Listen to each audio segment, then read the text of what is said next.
Eu quero falar um pouco sobre jejum. O que é o jejum? O jejum é se abster de uma alimentação por um período de um tempo, mas dentro de um propósito de Deus.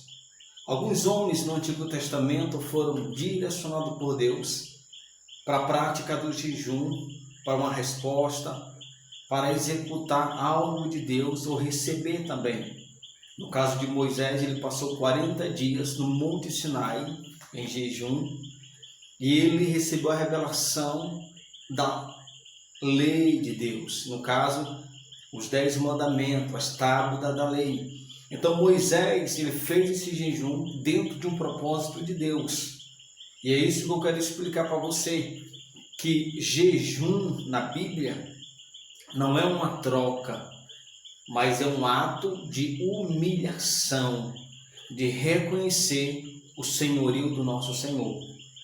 Quando o rei de Judá, Josafá, na segunda crônica, capítulo 20, a Bíblia diz que uma grande multidão vinha contra ele e contra Jerusalém para sitiar, para tomar. E a história narrada relata que ele colocou toda a nação para jejuar, do maior ao menor. E ele, como rei, ele tirou todas as suas vestes reais, se vestiu de pano de saco e se deitou em cinza, se prostrou.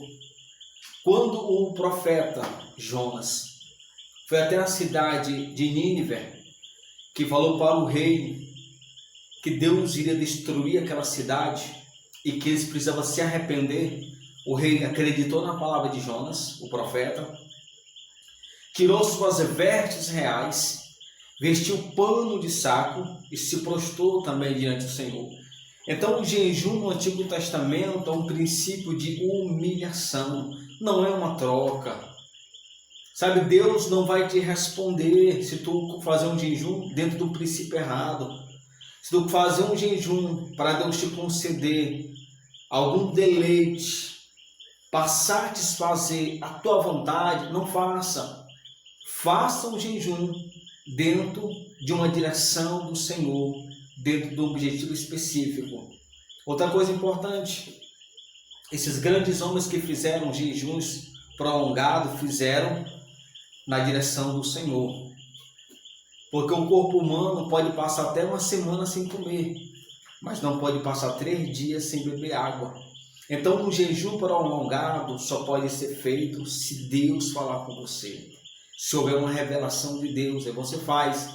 Porque se Deus falar, Deus vai se responsabilizar em conservar a tua vida.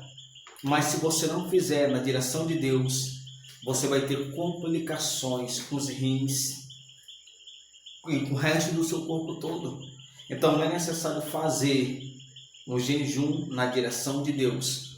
Outra coisa importante, Daniel capítulo 1. Alguns pregam que ali era um jejum parcial, que ele passou 10 dias fazendo jejum. Não, a Bíblia não diz isso.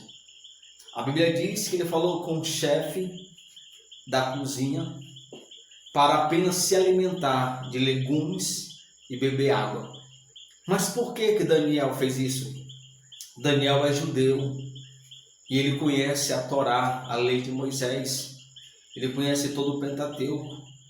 Ele sabe que no livro de Levítico há uma ordem de Deus, uma ordenança para Israel. Deus separou as comidas, animais puros e animais impuros, para que eles possam comer e se alimentar. Então Deus deu uma ordem, até na questão do peixe, eles não podiam comer peixe sem escama, só podiam comer peixe com escama, para você ver a preocupação de Deus com o seu povo. Então Daniel, ele sabia que toda alimentação da Babilônia era uma alimentação consagrada a deuses, era uma alimentação impura, que a lei de Moisés condenava. Então a única saída de Daniel foi fazer esse propósito com Deus e com o chefe da cozinha, de 10 dias, se abster dos manjares do rei e comer e beber água. E Deus honrou. Porque hoje as pessoas estão fazendo um jejum parcial, usando esse texto, dizendo: eu vou passar uma semana sem internet, eu vou passar uma semana sem beber Coca-Cola, sem beber café. E não existe um princípio.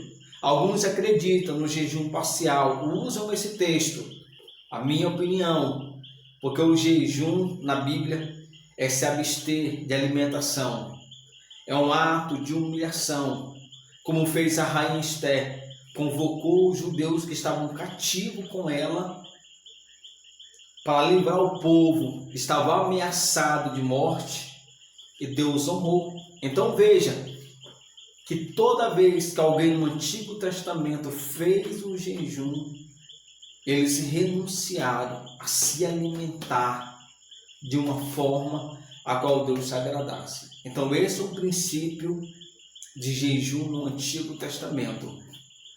Mas estarei eu gravando e falando o segundo princípio de jejum no Novo Testamento para o nosso crescimento.